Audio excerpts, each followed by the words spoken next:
Vivo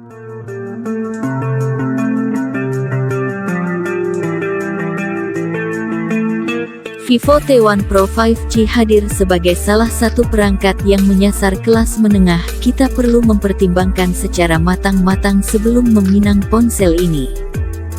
Meski membawa banyak kelebihan, tetapi juga mempunyai kekurangan yang harus diketahui agar tidak menyesal membelinya. Simak ulasan lengkapnya dalam video ini, namun sebelum itu jangan lupa subscribe-nya dulu, dan tekan tombol notifikasinya agar Anda lebih mudah mengakses informasi-informasi terbaru dari kami. Vivo T1 Pro 5G memang sangat layak untuk dipertimbangkan ketika kita sedang mencari daily driver anyar. Spesifikasi yang diusung serta beberapa dukungan di dalamnya, cukup menarik untuk sebuah perangkat kelas menengah. Dengan banderol harga senilai Rp4.499.000, Vivo T1 Pro 5G mempunyai kelebihan dan kekurangan, yang mungkin perlu kita pertimbangkan supaya tidak menyesal di kemudian hari. Vivo T1 Pro 5G membawa spesifikasi sangat tinggi, dengan harga yang cukup terjangkau. Ini menjadi seri T pertama yang resmi masuk untuk pasar Indonesia. Ponsel ini menyuguhkan prosesor berkinerja tinggi dari Qualcomm. Selain itu, chipsetnya telah mendukung konektivitas 5G.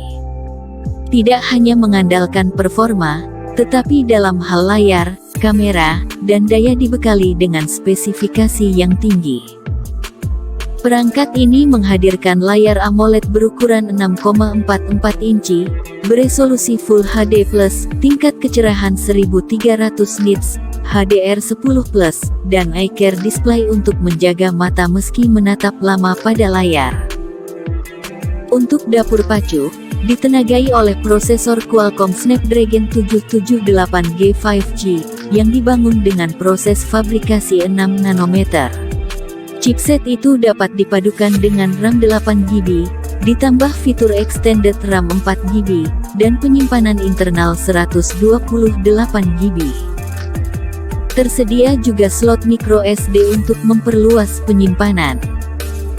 Di sektor fotografi, hadir dengan konfigurasi triple kamera yang masing-masing terdiri dari kamera utama beresolusi 64MP, kamera ultrawide 8MP, dan kamera makro 2MP. Sedangkan untuk kamera selfie berukuran 16MP.